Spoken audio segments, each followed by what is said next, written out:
રીંગણીની અંદર ફાલ જોઈ લ્યો, આમાં ફાલ લાગી ગયો છે. નમસ્કાર ખેડૂત બંધુ, આજે આપણે આવી ગયા છીએ તાલાળા સિટીની અંદર, તાલાળા ગીર. અને તાલાળા તાલુકાની અંદર, તાલાળા સિટીની અંદર કિશન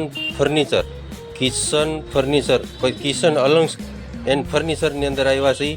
અને આપણા જે તે ખેડૂત બંધુઓ સિટીમાં વસવાટ કરતા હોય એના માટે વિડીયો બનાવ્યો છે કે ભાઈ જો આ વેલજીભાઈ ડોબરિયા કરીને કિશન અલંગસ્કેપ તાલાળા છે, એણે એની જે ઉપરની જે ધાબાની ઉપરની સાઈડ છે ત્યાં ઘર પૂરતું શાકભાજી થઈ જાય. અને અવનવા જો આ ડ્રેગન ફ્રૂટ છે, આ રીંગણીનો છોડવો છે, આમાં પણ એક રીંગણીનો છોડવો છે, આ પતરવેલિયાના પાન છે મહેમાન આવ્યા હોય ભજીયા બનાવવા હાટું. પછી આ લીંબુડી છે હોતર, અને એમાંય પાછા લીંબુ છે, આ નાના નાના લીંબુ છે. પછી આ ફાલ છે, આવી રીતનું અહીંયા પણ જો ફાલ છે, નાના લીંબુ છે.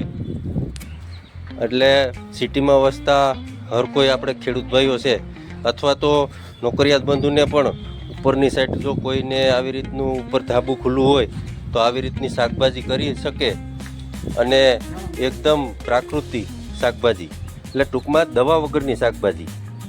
જા અજમા છે, પછી આ વેલજીભાઈને આપણે મળીએ, આપણને ખ્યાલ નથી. કેમ છો વેલજીભાઈ?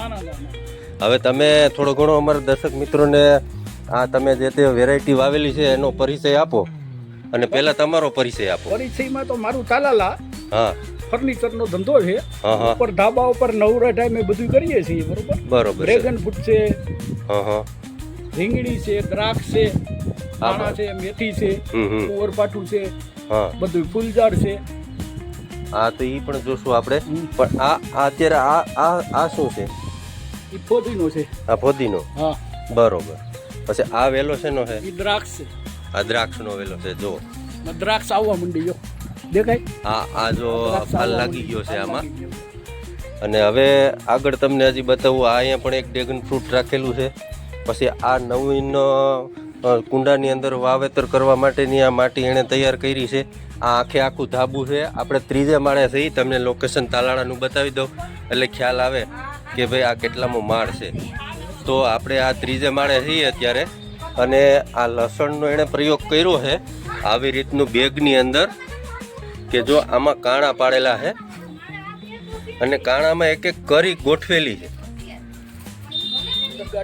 અને અંદરની સાઈડ ઉપરની સાઈડે વાવેલું છે, અને આખું ફરતી વાહું બેગની અંદર વાવેલું છે, જેથી કરીને લીલું લસણ અને અંદરની સાઈડ ગાંઠિયા પણ છે એવું કહે છે વેલજીભાઈ. અને આ શેનું ઝાડવું? આ કોઈ ભાઈઓને કે બહેનોને ડાયાબિટીસ હોય તો આ કાયમના 10 પાન ખાય તો એમાં રાહત મળે છે. પછી આ ગુલાબનો છોડ છે, એમાં પણ એણે જો હાથે કલમ વારેલી છે. તે પછી ઘર પૂરતા ધાણા માટે જો અહીંયા ધાણા વાવેલા છે બેગની અંદર. તે પછી આ કુંડાની અંદર મરચી છે. એટલે આવી રીતનું આ બહુ મસ્ત મજાનું કામ છે. તો હરેક સિટીની અંદર વસતા ભાઈઓ, અને જો આ ફોદીનાનું કુંડું છે. એટલે અવનવી વેરાયટી ઝાજી છે. ટમેટી છે, જો એક બીજું અહીંયા કુંડું છે એમાંય ધાણા છે.